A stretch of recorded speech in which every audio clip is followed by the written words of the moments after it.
The first lengthy sequence of uninterrupted gameplay in Alan Wake is reminiscent of his nightmare. But this time, the nightmare happens while Alan is awake. Alan wakes up in a wrecked car, somewhere in the vicinity of Bright Falls. The last thing that he remembers is diving into the waters of Cauldron Lake to rescue Alice from the darkness. She is the first thing on his mind. The wife he loves so deeply, but that he left in the darkness all alone after she tried to offer him a new path towards finding his ability to write again. It's night, and the car has already gone over one cliff and is teetering on the edge of another, much like Alan himself. As the hitchhiker said back in the nightmare, Alan's stories are filled with cheap thrills and pretentious metaphors which don't always land well. And that's what we are about to experience as players, as we help Alan navigate a long and winding path through the forest to Stucky's gas station, which we can barely see in the distance. This first nighttime sequence forms the bulk of the playtime in Episode 1, and in many ways recaps the events and mechanical features of the nightmare, both in creative ways which demonstrate the overlapping and repeating and spiraling nature of this story, and in ways which demonstrate the complex challenge of balancing player engagement, fun gameplay, and telling a multi-layered story. Extracting himself from the wrecked car, Alan finds a copy of Emil Hartman's book, Creator's Dilemma, amid the scattered luggage in the trunk. His phone is dead, which admittedly is a necessary plot device in most modern stories, and he can't climb the cliff back to the road, so he must walk a lonely path down the mountainside, hesitating as shadowy figures occasionally flit between the trees. Then a bright light appears from behind a boulder, and when it slips away amid the trees and he can see again, several loose sheets of paper are fluttering to the ground, perhaps reminiscent of the flashlight and gun during his dream. This is our introduction to one of the most important elements of storytelling in Alan Wake: the manuscript. These typewritten pages belong to a novel called Departure, which strangely is the title that Alan had intended to use for the book that he never managed to write after ending his Alex Casey detective series with The Sudden Stop. Even stranger, Alan is named as the author, even though he cannot remember writing any of the words on these pages. As we progress through the rest of this night and the remainder of the game, Alan will find these pages scattered across his path, seemingly dropped by a bright presence which floats through the night ahead of us. What makes Departure different from collectibles and lore documents in most video games is that the manuscript both gives us a window into the minds of the characters, such as the pages which explain why Rusty spends so much time drinking coffee with Rose, and they seem to predict the future. This first set of pages includes one titled Wake Attacked by a Shadowy Murderer, which describes a scene which matches both his nightmare in which Clay Stewart was attacked by an axe-wielding hitchhiker and an encounter which Alan will have about 3 minutes after finding the page. It's perhaps possible to dismiss the predictive nature of the pages at first, but by the time we arrive at the end of Episode 1, it will be impossible to deny that someone or something is predicting or even changing the reality of Alan's story. Up until this point, Alan's waking experience hasn't had much of a supernatural component. Sure, he encountered a weird woman in the dark back hall of the diner, but there's been a clear distinction between the events which occur during the waking hours and those which happen in his dream. Now, the two are beginning to overlap. Daylight hours will continue to feel realistic, even if the pages occasionally predict events. But at night, the darkness brings terrors which ought not to exist in our world. Continuing down the trail, we will soon reach the lumberyard, where we have our first encounter with the taken version of Carl Stucky. He's standing over a dead lumberjack, seemingly having just killed this check-shirted man with an axe, much like the scene described in the Departure manuscript. Why was a lumberjack at work so late at night? And why did Stucky, the kindly local mechanic, attack him with an axe? Because that's the narrative. That's what somebody, presumably Alan himself, typed onto the pages of the manuscript.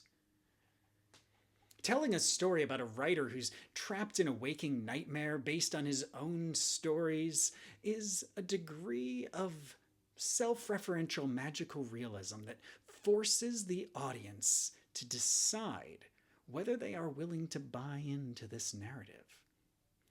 Just as Star Wars fans have to accept that space wizards exist and technology hasn't really advanced for thousands of years, here we are accepting that we are playing through the plot of a schlocky, overly metaphorical, hastily written horror novel. The Hitchhiker already signposted most of these issues back in the tutorial level, calling out Alan for using cheap tricks to keep his audience engaged. Now, we are subject to those same tricks. And so is Alan himself, as his art emerges from the pages of this manuscript to attack him and corrupt those around him. Trapped in a lumberyard by a one-way bridge of a fallen tree that partially crushes a tall fence, we're left to navigate a simple maze as Carl Stucky shouts mundane, even polite phrases, which become threats when hurled from his shadowy lips. Just as the game took time building a creepy atmosphere as we walked to this lumber camp, the first encounter with Stucky is less about him attacking Alan and more about how he menaces us, leaping from one woodpile to another. But he doesn't actively attack until we get stuck at the logging camp office. The echoes of Alan's nightmare continue as we're trapped in a small prefab cabin with a menacing axeman outside. The game lampshades its influences here, with Stucky putting the axe head through the door before leaving to find a larger weapon, as Alan's voiceover explains to the audience that this is a reference to Jack Nicholson in The Shining.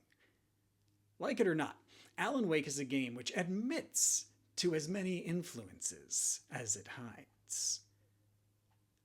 Unlike the Dream Cabin, this one contains a gun and a flashlight, and extra ammunition for both. We can also try to call the Bright Falls Sheriff's Station on the desk phone, but the moment they answer our call, Stucky crashes a bulldozer into the telephone pole outside, breaking the connection. He then plows forward through the fence, crashing into the side of the building, knocking the side door open, and allowing us a brief opportunity to escape as he backs the bulldozer up to gain momentum before knocking the whole building off the edge of the cliff. Leaping out of the office, Alan now has no choice except to continue on to the gas station, running a gauntlet of encounters with Taken and solving a few basic puzzles along the way. There are 3 significant scenes in this sequence, each set in a variation of the lumberyard and linked by moments of traversal across a dark forest.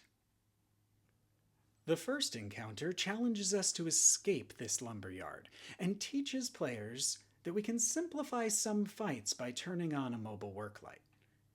These lights only remain on for a moment, but will rapidly burn through the darkness covering the Taken. We are still responsible for luring them into the light and for killing them once their shields are down. But using work lights will prove quite helpful in many of the encounters that we face, and be essential to surviving several running fights that come up later in the game. Conveniently, the work light also points directly at the solution to the first navigation puzzle, as turning it on illuminates a circuit breaker box, which we will need to kick, even though it looks like it has some switches in it, in order to turn off the power to an electrical pole, which serves as our balance beam to get out of this yard and into the next linear section of the game. The light also illuminates the first of many glowing yellow arrows, which point towards caches of batteries, ammunition, flares, and other optional but highly useful equipment. Each of these caches is marked by a glowing symbol of a torch within a circle. Alan calls this sign eerie, hand-painted graffiti at first, but will eventually recognize it as quite reminiscent of the local electrical service company logo. Any game in which we play a character moving from point A to point C will necessarily face the question of how to keep players engaged as we move along path B. As a game master and novelist, I can also attest to how challenging it can be to lead an audience through transitional moments between one scene and the next. Do you spice things up with brief combat encounters and creepy, seemingly haunted machinery? Do you dive into an interior monologue or play a flashback? Do you put players in a maze or switch up traversal mechanics? Stick with any one of these or alternate between them too obviously, and you run the risk of players seeing through the smoke and mirrors of the experience and calling your game out as repetitive or labeling it a walking simulator. Skip this entirely, and you're back to the self-contained encounter design of a side-scroller or a DOS-era shooter. The developers at Remedy use several methods to keep us entertained and engaged and endangered as we travel through the darkness towards Stucky's gas station. We pass haunted logging equipment, which spins and revs and sparks with no obvious operator or power source. Alan is struck by flashbacks of Alice falling into the darkness and Barbara Jagger cackling in his mind. We travel through simple mazes, cleverly hidden as timber piles and fallen leaves connecting rocky islands in a swift-flowing river.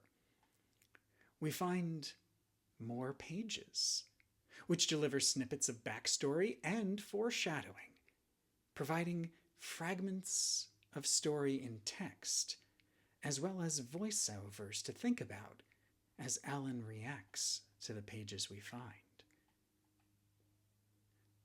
Discovering ways to open up a new path with a key, bridge a gap, or make a shortcut between a boss fight and a save point has been a part of video games since the day of 2D platformers, and Alan Wake includes some simple puzzles to complicate our journey.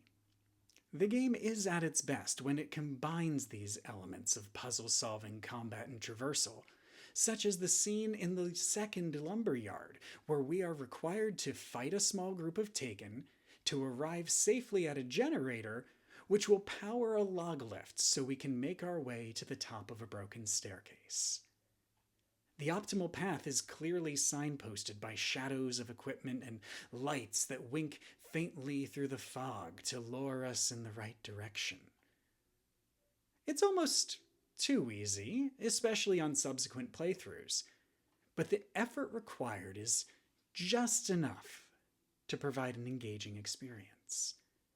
Not paying enough attention to the lights and shadows can result in wandering the dark corners of the lumberyard for several minutes until the player stumbles on the generator or is killed by taken spawning from the rushing wind among the trees. The encounter in the second lumberyard is one of my favorite moments in Episode 1, as there is nothing about it which breaks player immersion, save perhaps a single moment when the camera is briefly taken away from its proper spot over Alan's shoulder to highlight the log lift activating once we start the generator. The game follows its own rules and logic, providing just enough pushback on the optimal path and rewarding exploration with collectibles and extra ammunition. If we go towards the light, we will always be moving in the correct direction and arrive at save points which prevent us from repeating a puzzle or a combat encounter. There's even a pleasantly creepy conversation between Pat Main and a caller whose dog has disappeared into the strangely windy nighttime, if we choose to turn on a radio at the save point shack located immediately after the lumberyard. Unfortunately, the next forest travel section flips to awkward signposting of when to fight versus when to run. We've talked a lot about what Alan Wake is doing well so far.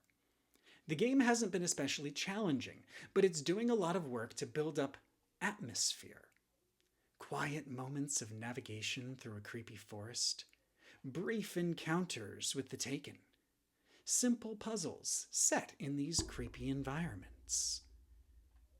Moments of narrative where we find pages, experience flashbacks, or must escape in an obvious direction, which develops the scene or the character.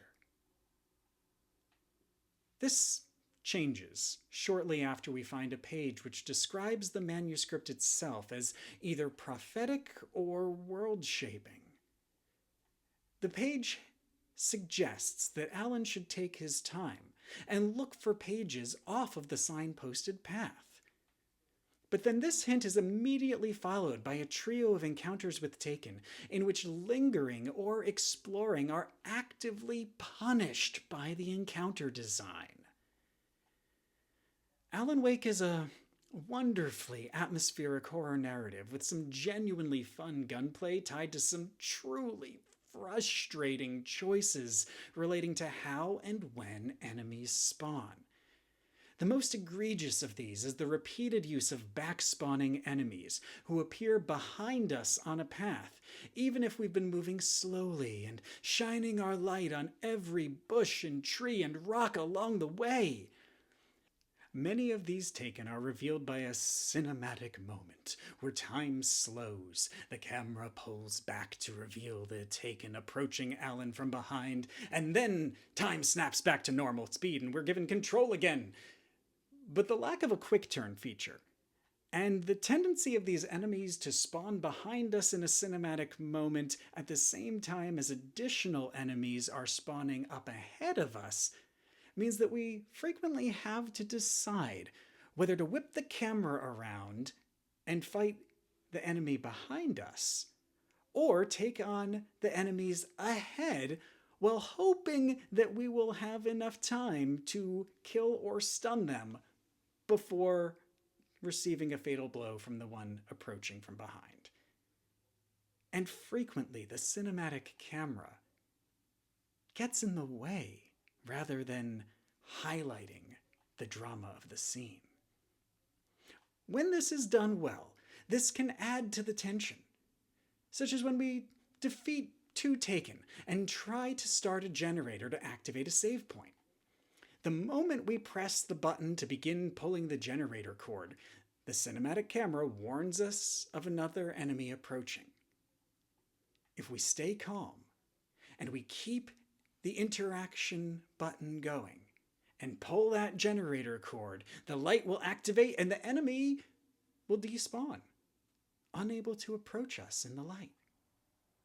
But if we panic, we're up for a potentially lethal fight. That, I feel, is good encounter design, even if it uses enemies who spawn from behind a previously cleared area. It builds panic and requires steady nerves, and then it rewards us for completing the generator QuickTime event. The next two traversal sections also use surprise spawns and cinematic cameras, but they require us to fight the enemies and the awkward camera controls.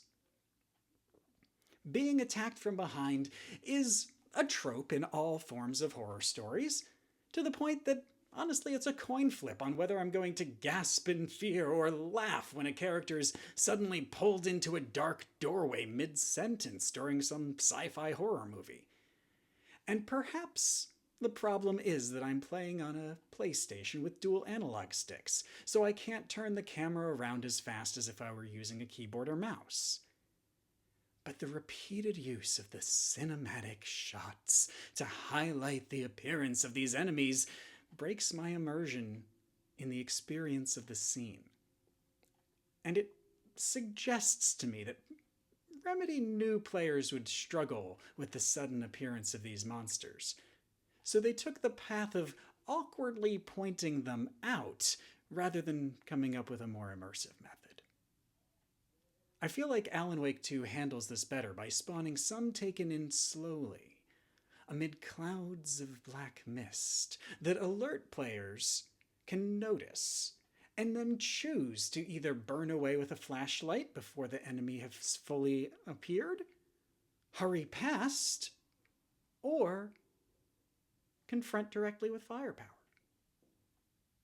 But here in the original Alan Wake, we'll have to take advantage of the frequent autosaves and experiment with when to fight, when to run, and when to look for a hidden cache which may give us the flares we need to survive encounters which would otherwise be lethal.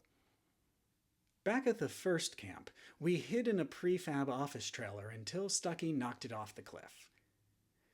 At the second lumberyard, we could choose to step into an office by the generator to find a manuscript page and a rifle.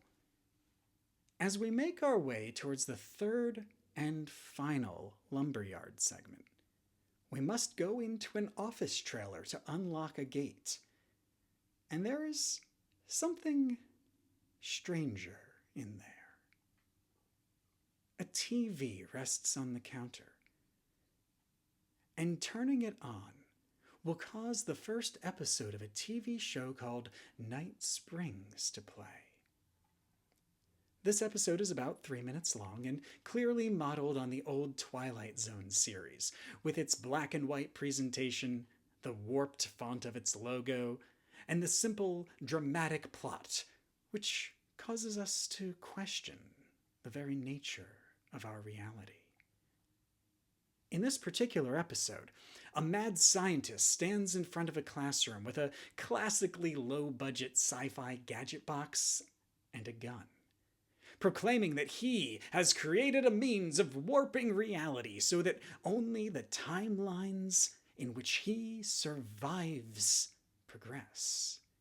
He then points the gun at himself and demonstrates his quantum immortality by repeatedly pulling the trigger. And as he predicted, the gun fails to fire. Until someone trips over the power cord.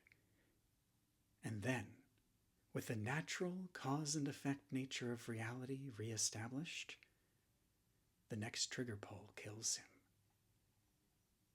There are multiple themes at play here, but for now, let's focus on how this short story resonates with the manuscript. Alan Wake has by now found several pages of departure which, when taken together, suggest that he, or somebody claiming to be him, is changing reality through the magic of storytelling. The Night Springs episode both confirms that it is possible to prevent the natural consequences of dangerous actions through seemingly magical means, and strongly hints that doing so is inherently dangerous.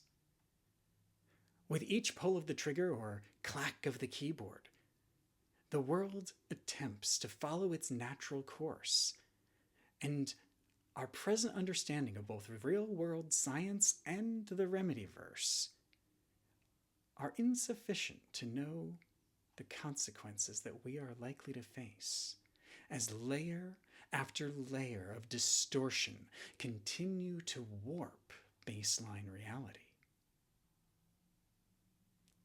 As with the search for the manuscript pages, there is an inherent tension between the imperatives of gameplay, the narrative of Alan Wake, and the meta-narrative where Alan Wake exists relative to Night Springs and Departure. As gamers, we want to search every corner of the map for supply caches, for manuscript pages, for collectibles, for episodes of Night Springs. We know that the more we explore, the more prepared we will be for fights, and the more of the story we will uncover as we search for these pages. Despite the manuscript page, which suggests that Alan is desperately searching for additional pages in hopes that they will give him clues on how to rescue Alice, scouring every dark corner of the map often feels in conflict with embodying a man who is desperately searching for his missing wife as he tries to escape a haunted forest. As a character, Alan is driven to press forward as quickly as he can. Anything which slows him down or distracts him from that purpose feels like it violates Alan's primary objective of surviving the night and finding Alice. At this point in the story, Alan is as confused by the presence of the manuscript and the Night Springs episodes as we are, creating a lot of tension regarding whether he would actually search for them. Would Alan Wake himself press the button to turn on the TV as he catches his breath and reloads his guns in the timber yard office? Does he have a choice in the matter? I ask this not merely because he is a character in a video game and must do whatever we tell him to do, but because the plot itself asks us to question the tension between free will and determinism. Whether or not the player goes searching for every manuscript page, pauses to listen to every radio broadcast, or watches each episode of Night Springs, the structural convention of opening a gate and approaching an enclosed space with a large box of weaponry just beyond the entrance is a clue that we're about to have a boss fight. This being the third lumberyard we have entered is a more subtle clue, but one which experienced gamers and attentive readers alike are likely to notice. Narrative events tend to happen in 2s, 3s, or 5s. As surely as a police procedural will introduce the real killer among the characters of Act 1 and have a dramatic turn that threatens to upend the entire case before the penultimate commercial break, entering an enclosed space fully loaded signals that a boss fight is about to commence.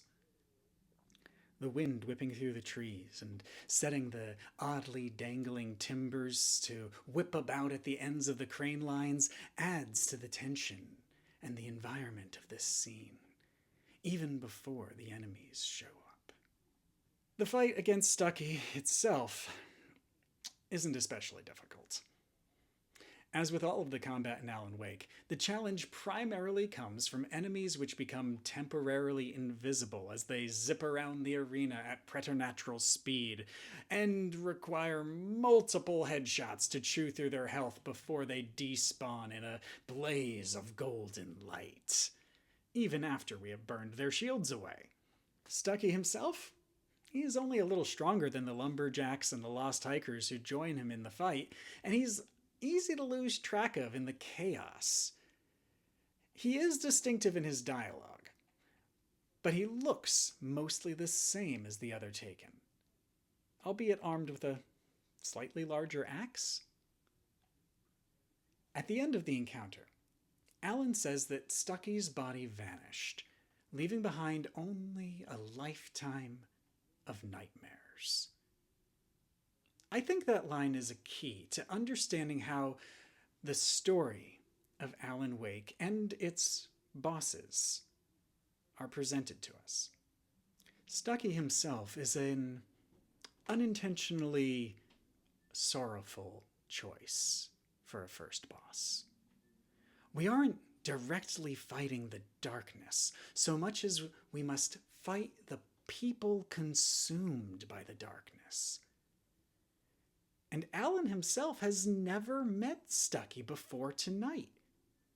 As players, we've only seen him for just a few seconds as he stood in the street outside of the Oh Dear Diner, barely able to stand upright as he shouted for Alan to come back and get the correct key. Here in Alan's waking nightmare, Stucky is consumed by the dark presence and forced into this role of an axe-wielding maniac. But it is a role. He's being shoehorned into it by Alan's limited knowledge of him as a person. There is no malice in Stucky. He doesn't want to be swinging an axe into the body of a lumberjack or stalking Alan through the forest. He doesn't even have words of cruelty or violence. Throughout the boss fight, he shouts warnings about safe maintenance of car engines. I believe that this is because the author of Departure grabbed the first named character that he could think of and forced him, pushed him into this role of our first night boss with little real effort to characterize him, because there was little for him to base Stucky's character on. For all of the layers of metafiction and surreal horror, the core of Alan Wake is a story about the pain of regular people who are forced to harm one another by circumstances beyond their control. Circumstances, in some cases, engineered by Alan Wake himself. Arriving at Stucky's gas station after the fight, Alan discovers that 7 days have passed since he arrived in Bright Falls. It's only a week until Deerfest, and the small garage attached to Stucky's gas station, it's been trashed. Passing through the garage to get to the phone inside the locked convenience store, Alan finds another television. Now, unlike the episode of Night Springs, this time the TV turns on of its own accord as we approach and shows Alan himself pacing and ranting in the writing room of that little cabin on Cauldron Lake.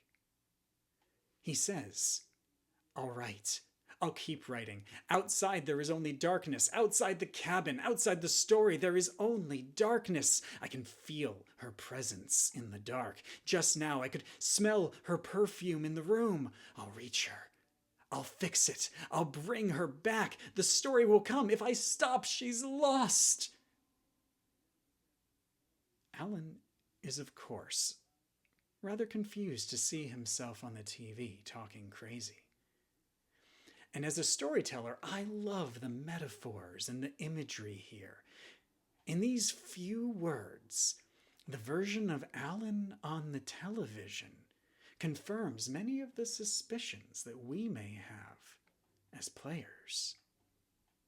Alan did snap on Alice, and then did dive into the waters of Cauldron Lake to try and save her.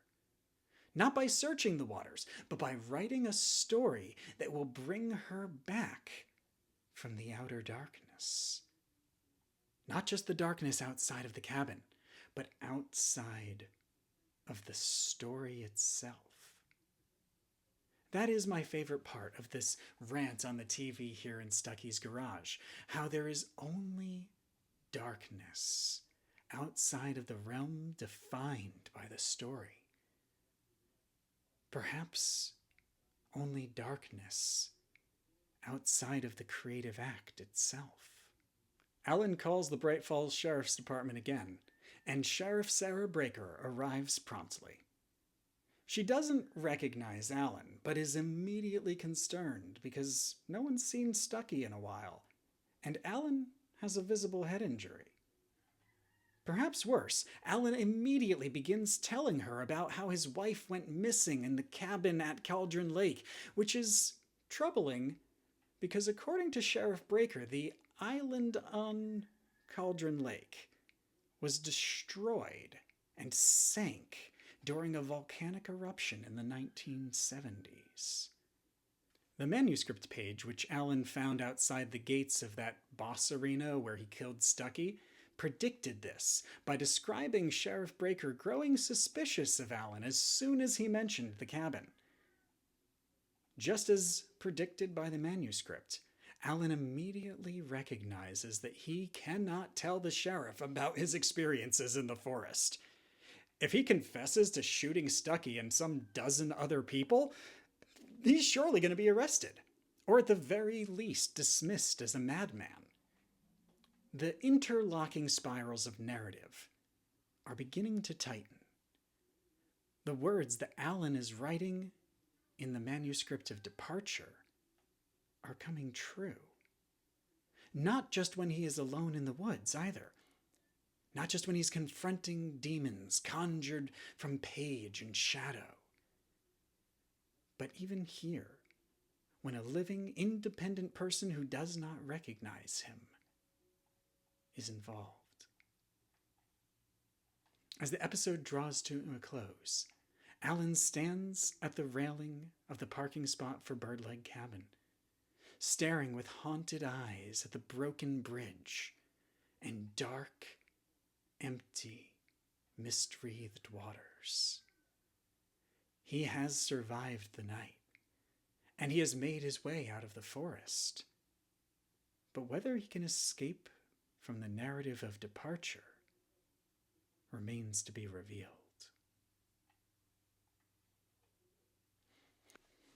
Thank you so much for joining me for this exploration of the gameplay, narrative, and design of Alan Wake Remastered by Remedy Entertainment. I'm Andrew Linke. If you like this kind of deep dive into the structure and background and storytelling of games, please give this a like, a follow, maybe share it with everyone you know.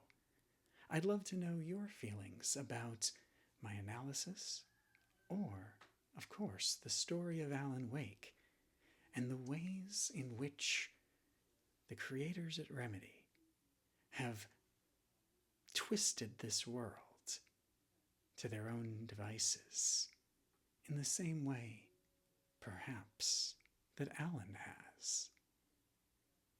You can find my Patreon as well as some bonus content related to this series over at my website of andrewlinke.com. And I'll see you next time as we step into episode 2 of Alan Wake.